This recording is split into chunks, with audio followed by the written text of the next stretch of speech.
हे आपल्यापुढे मांडलं. पण हा प्रश्न नेमका देश स्तरावर राज्य स्तरावर कसा आहे याच्याबद्दल एक 5 मिनिटांमध्ये बोलतो, जेणेकरून आपल्याला या प्रश्नाची ग्रॅव्हिटी अधिक पोहोचू शकेल. मला प्रश्न असा पडतो की एखाद्या पुरुषाची बायको वारल्यानंतर एकल पुरुष म्हणून कुठलं धोरण सरकारला आणावं लागत नाही किंवा त्याच्यासाठी काही करावं लागत नाही, पण एकल महिलेसाठीच आपल्या सगळ्यांना का लक्ष घालावं लागतं? तर मुळातच आपली जी पुरुष प्रधान व्यवस्था आहे किंवा एकूणच आपली धर्म परंपरा या प्रकारची जी रचना आहे, या रचनेच्या महिला या बळी आहेत आणि त्या बळी असलेल्या ज्या महिला आहेत त्यांचा तो एकल महिलांचा हा प्रश्न म्हणून गंभीर झालेला आहे. महात्मा फुले म्हणायचे की या देशामध्ये 4 वर्ण नाही आहेत तर 5 वर्ण आहेत. ते म्हणायचे की महिला हा या व्यवस्थेमधला 5वा वर्ण आहे. तर मला असं वाटतं की त्यातल्या त्यात एकल महिला हा 6वा वर्ण आहे. त्याच्या मुस्लिम, दलित, भटके, विमुक्त, आदिवासी असलेल्या एकल महिला हा 7वा वर्ण आहे. असं खोल खोल खाली गाडल्या गेलेल्या या तळातल्या महिला आहेत. आणि मग आधीच महिला आणि त्याच्यामध्ये पुन्हा अशा प्रकारच्या वेगवेगळ्या प्रकारच्या जात धर्म व आपल्याकडच्या पितृसत्ता याच्यातून यांचे प्रश्न जास्त गंभीर झाले. आणि म्हणून जगदीश काबरे ज्या प्रकारच्या आक्रमकपणे मनुस्मृतीपासून या सगळ्या गोष्टींवर टीका करतात त्या अनेकांना झोपलंच पाहिजे.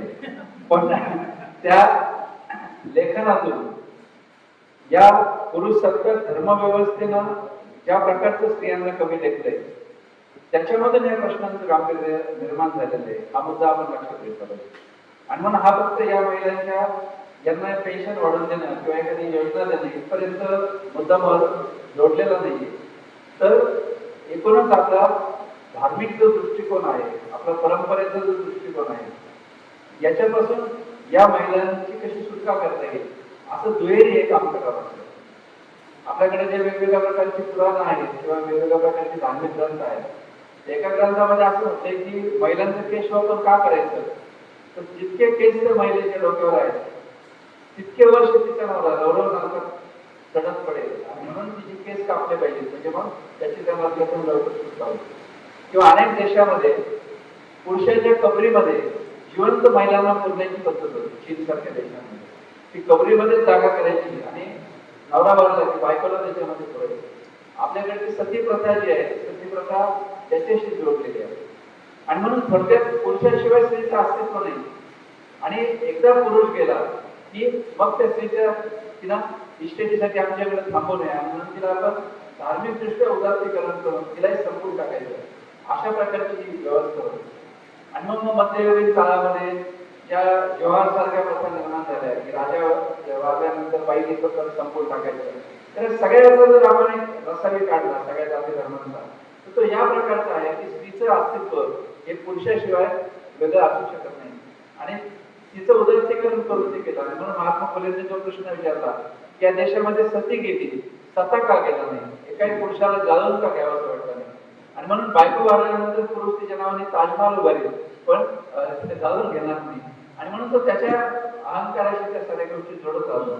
आणि म्हणून मला असं वाटतं की या एकल महिलांच्या प्रश्नामध्ये जी धार्मिक रूढी परंपरांची जी रूट्स आहेत ती पण उकळून काढणं हा एक महत्वाचा मुद्दा आहे.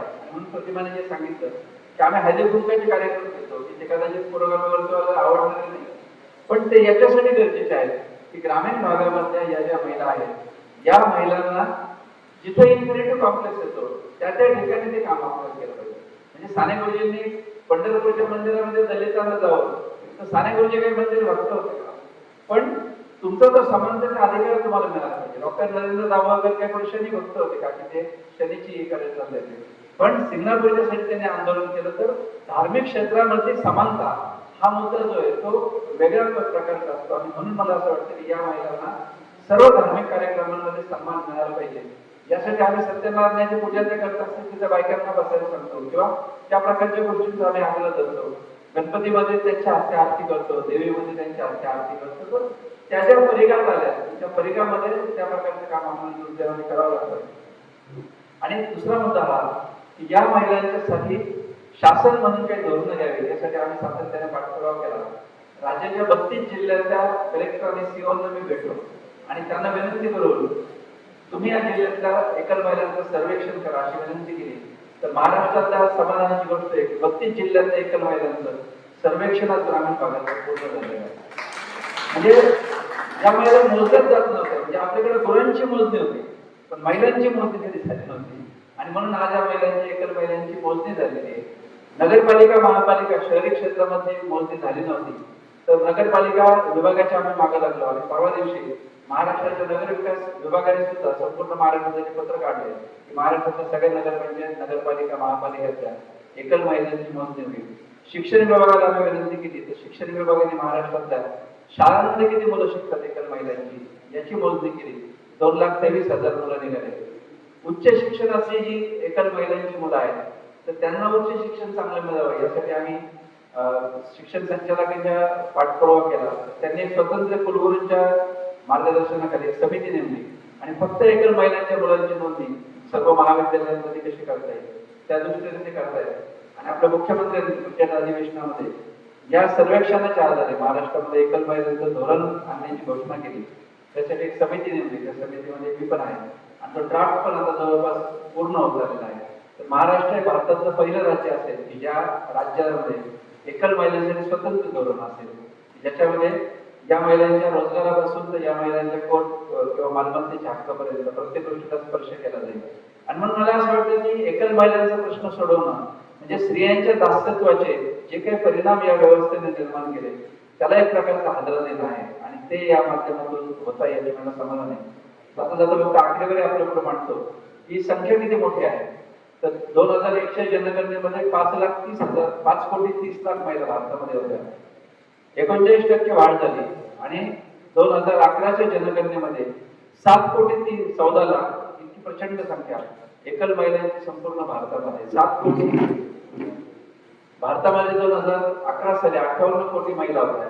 तर एकूण महिलांच्या 12% असं याचे डेमोग्राफीचं विश्लेषण आहे. साधारणपणे लोकसंख्येमध्ये 8 ते 12% महिलांच्या संख्येच्या एकल महिलांची संख्या असते आणि म्हणून ही संख्या इतकी मोठी असल्यामुळं आपल्याला त्यांच्यासाठी धोरण आणावं लागेल. महाराष्ट्रामध्ये 2011च्या जनगणनेमध्ये 54 लाख एकल महिला होत्या. आज ती संख्या माझा अंदाज असा आहे 15 वर्षानंतर किमान 10 लाखांनी किंवा 15 लाखांनी वाढली आहे. 70 लाख एकल महिला या जनगणनेमध्ये आपल्याला आढळतील. त्यांची 2 मुलं जर आपण धरली तर ती संख्या 2 कोटी 10 लाखापर्यंत जाईल. 14 कोटीच्या महाराष्ट्रामध्ये 2 कोटी कुटुंबाच्या महिला म्हणजे 14,98 इतकी संख्या 14% पर्यंत या महिलांची महाराष्ट्रामध्ये असू शकते. आणि म्हणून हा एक इनविजिबल प्रश्न आहे असं मी नेहमी म्हणतो. कारण एकल महिला हा एक मतदारसंघ नाहीये. एकल महिला हा एक असा ट्रेड युनियन बांधावा अशा प्रकारचा समाज घटक नाहीये. तर ती शहरामध्ये पण आहे, ग्रामीण भागामध्ये पाड्यावर आहे, तलाक पीडित आहे.